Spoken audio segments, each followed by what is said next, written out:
Anger is a very exciting emotion, and it's versatile in so many ways.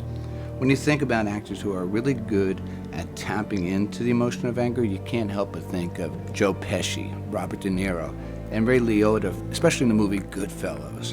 Another actor who's really good at tapping into anger is Ralph Fiennes, and that's what you're watching right now. This scene is from a movie called In Bruges. I want you to look at Fiennes' eyes. Right now, you can see that he's not even blinking, and that's because that's the nature of the emotion of anger. It locks on. Now, what makes Fiennes' performance really, really special is that he has to take this emotion from controlling it and let it build gradually all the way up to rage. That's going to happen right now. Watch. See it build. Another thing to watch is the breathing. Notice how the breathing begins to escalate. Bang. There you go. You know, a lot of the actors I work with, they're afraid that if they really get angry, they're going to lose control, which is understandable. It's a natural feeling. However, once you understand the nature of this emotion, you know how to create it and control it. You're no longer going to fear it. So what we're going to cover in this video, I'm going to talk about the triggers, the sensations, and the impulses associated with the emotion of anger. I'm also going to be talking to you about the key words that describe the emotional state, as well as the family within anger. And then we're going to cover your take on this emotion. So the first thing we're going to start with is the muscle groups. Now, anger has 3 muscle groups or areas that are activated when we become emotional. That's the brows, the eyelids, and the lips. So when we look at the brows, they're lowered and they're drawn together towards the nose, which creates those vertical lines between the brows. In the eyes, the lower lid is tense, or the upper lid raises up to the brow, or you can have both of those. When the eyelid lifts up, that creates the harder stare. So the lips are pressed together firmly. There's tension in the ridge of the lips, and the jaw, for some people, it just gets clamped down. But for the majority of people, it juts forward slightly, and the head tends to tilt down, especially if we're about to take an anger action. Now, for the purpose of us all speaking the same language, when all 3 muscle groups of anger are activated and symmetrical, we're going to call this expression full anger. However, when we contract and tense all the muscle groups to the very max, that's going to be the biggest recognizable expression of anger you can get. So here's what you need to know about anger.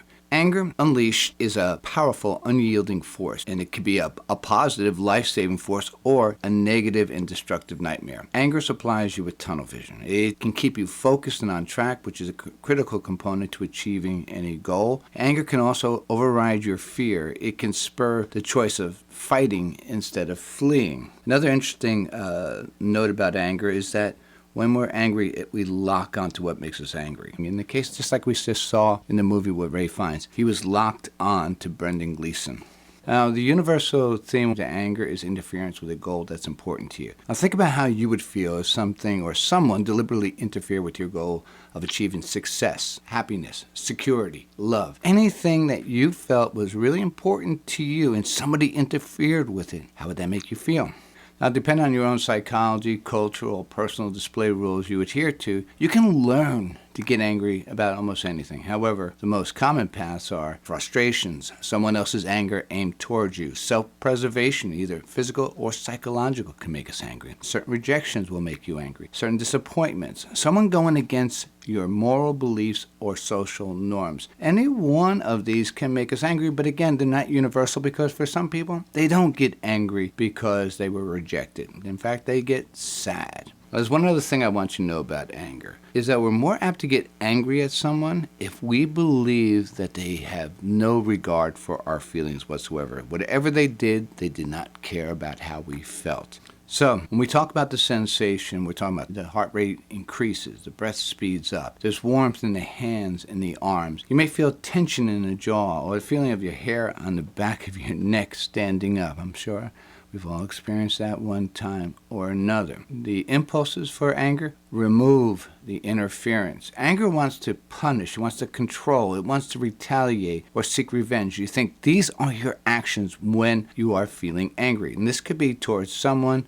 or something or even inward towards yourself. When we're talking about family within in the emotion of anger, or key words that describe it. Some key words might be indignation, which implies a righteous anger aroused by what is considered unjust, mean, or shameful. Rage may suggest a violent outburst of anger in which self-control is lost. A fury implies an overwhelming rage of a frenzy kind that borders on madness. And wrath will imply deep indignation, expressing itself in the desire to punish or to get revenge. These are different types of anger. What they really kind of suggest is the actions that are going along with the emotion, as well as the energy that each one of these have. They all have an element of excitement to them, which we'll talk about at a later time. So when we're thinking about the family within the emotion, the milder forms of anger will include irritation, annoyance, impatience, or resentment. When we talk about your take, how do you feel about the sensations of anger? How do you feel about expressing it or even just witnessing the anger on someone else? What happens to you when someone interferes with your goals, frustrates you, violates one of your beliefs, threatens you, or treats you unfairly? Do you get angry or does something else happen? A lot of women, men as well, reroute the anger experience. When you get angry, do you go to disgust or contempt? How about laughter? Or perhaps you just shut down? Any number of reasons can result in the distortion of the expression of anger. Maybe you grew up in a household where your anger was always thwarted by someone more powerful. Or perhaps in the culture you grew up in, it was prohibited for you to express anger. On the other extreme, if you do get angry, does it happen quickly? Or is it more of a slow burn? Keep in mind, not everyone experiences anger the same way. If you're quicker or slower to anger, you need to be aware of this. You have to determine if your speed to anger is appropriate to the speed of the character you're portraying. It's like that old saying, if you start too soon, you have no place to go. Conversely, if you start too late, you won't be in the right intensity and risk forcing the emotion. Understanding your relationship to anger, as well as understanding the emotion of anger and knowing how you express it, is going to be key to seeing it in material, hearing it in the directions, and executing it appropriately.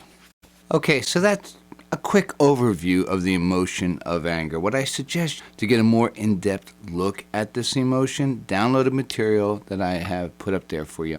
Being clear about what evokes an anger response in you is the first step into getting emotional in line with this emotion. It's also the first step in recognizing anger in the material or hearing it in the directions that you're given.